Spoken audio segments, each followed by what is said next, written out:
revoir. This is Walrus again with two things mostly, so welcome back. Two things.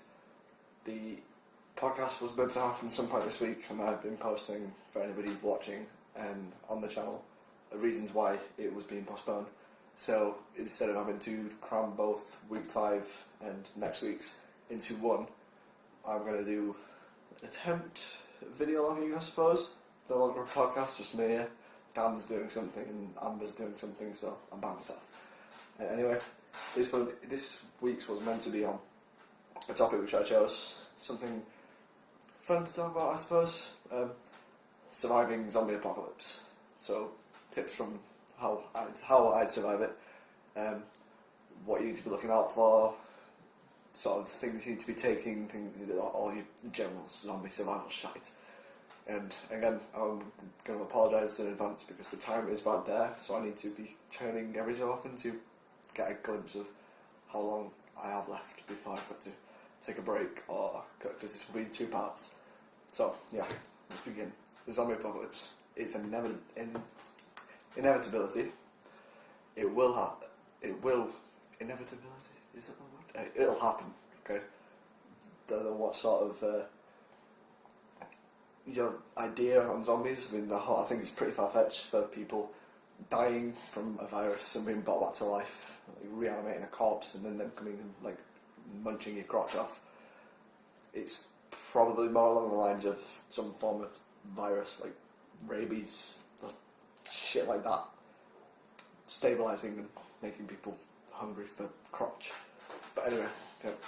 Tips on first things first.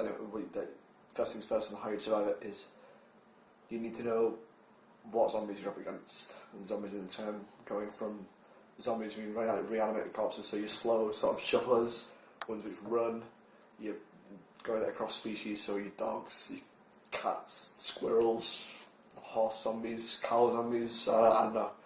But range into that, and then you're going into like a Left 4 Dead style thing, your special infected, your special zombies, like bigger, more badass zombies, which you'd have to deal against. So, first things first is be identifying which zombies you're up against and how it'd be, how you'd cope.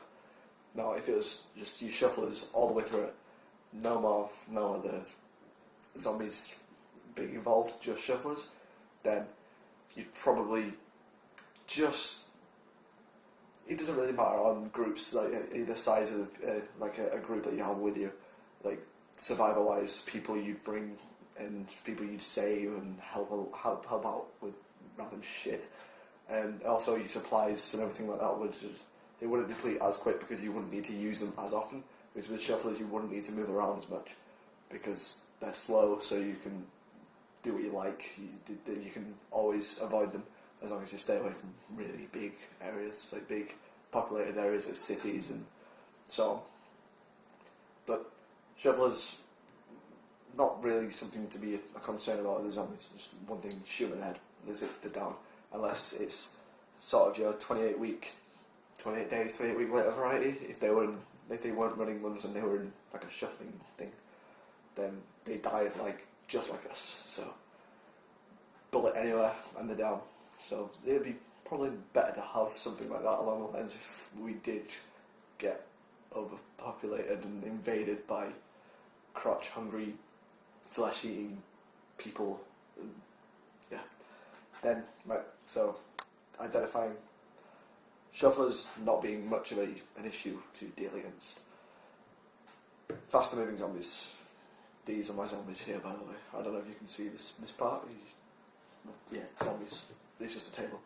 But anyway, faster moving zombies, so running ones, sprinting ones, whatever, they would be probably more something you need to look out for. Because if they were all running, especially if they're in a big crowd, it's something you need to constantly be moving, because staying in one area too long with the shufflers, you'd have time to react, whereas the quicker moving ones, you wouldn't have as much time to react, so you need to move, and you need to keep your group size smaller for the amount of people that you'd have with you. And also be light on your feet so you can outrun them, and having a smaller group would obviously help outrun them, so you're not looking out for people. You would have to leave somebody behind, which would be one of the most crucial rules. For me anyway, if somebody falls behind, they get left behind, because I'm not having my crotch munched off by a zombie. It's probably not the most pleasant way to go. But fast moving zombies, again, depending on the variety of the zombie, if it's just like reanimated from the dead, if it's you're sort of just a virus which has mutated it to a bloodthirsty, frenzied creep, all the virus strains like that, then bullet anywhere and it's down. If it's just like a reanimated corpse and bullet to the head and it's down, and so on. And then, yeah, but then now you have your animals, cross species.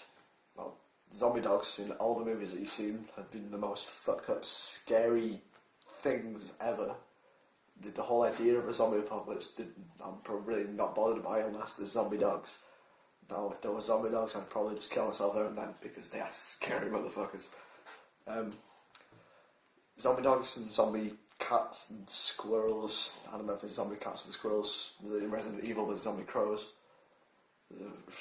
But anyway, if it's zombie dogs, again, depending on if it's like a strain of virus, and depending if it can go cross species, something like, so like say I Am Legend for example, in that film, it's not really sort of reanimating people, it's a virus which turns them, like cure for cancer or something, turns them and makes them loopy, and then they go eat people and so on. But dogs are immune to the airborne version, which again you'd have to question, would this virus, if it ever happened, would it be airborne? Now, if it was, you'd probably be fucked there and then. There'd be chosen people that would probably be immune to it, but I highly doubt that anybody would actually ever be immune to it, unless they've been slowly exposed to it over a long period of time. So not enough to actually make them turn, but enough so their body can build up a resistance to it. So they're not immune, they're just resistant. But back to, if it was zombie dogs, again, you want to be small groups, light on your feet, only take what's necessary. Don't just, like with the shufflers, you could take more than you needed, because they're slow moving, so you can afford to be slow moving as long as you don't go into an overpopulated area where there's big crowds of them, because big crowds of them, you're going to hesitate, you're going to get confused, and you're probably going to get your crotch munched off. That's simple. If it's zombie animals and things, especially with a zombie dog, you'd probably want to, again, probably keep your dogs, your groups smaller, with carrying less than you would with the sprinting ones, because they're way more vicious, they're way faster, and they seem to sort of keep the senses of what dogs would have before they turn. So good hearing, good smell, all that crap. And just go check the time. And it's been roughly about, I'll explain this last thing and then I'll have my break. Last one would be if there was any form of mutated form of the virus which mutated certain individuals into stronger versions of the zombie. So, say like you've got zombie rabbits as well, never mind. In Left 4 Dead, for an example, you've got your special infected in there, which are people like chosen, because you've got your normal zombies, so your horde zombies, which are your normal, well, your sprinting ones, your fast moving zombies, but they're still normal zombies. And then you get your special infected, which are all sort of mutated forms, probably like chosen, like selected individuals that the virus has sort of linked well with and made them stronger than the other zombies. And you get your chain of that going up. But again, if there was any form of that, you'd have to be careful on what you take and what you do and so on, stuff along that line, because of stuff, they're stronger than the other zombies, and they're harder to kill, and they're faster moving, and you're probably more likely to die. So yeah, that's the thing. And it is quite late here, and well, it's 10 to 11 PM. So I'm very tired. So I'm attempting this just out of goodwill to actually get this over and done with and thing, because it's zombies, everybody likes zombies. And okay, I'm just going to take a brief break. and I'll be back soon. You'll see me in part 2.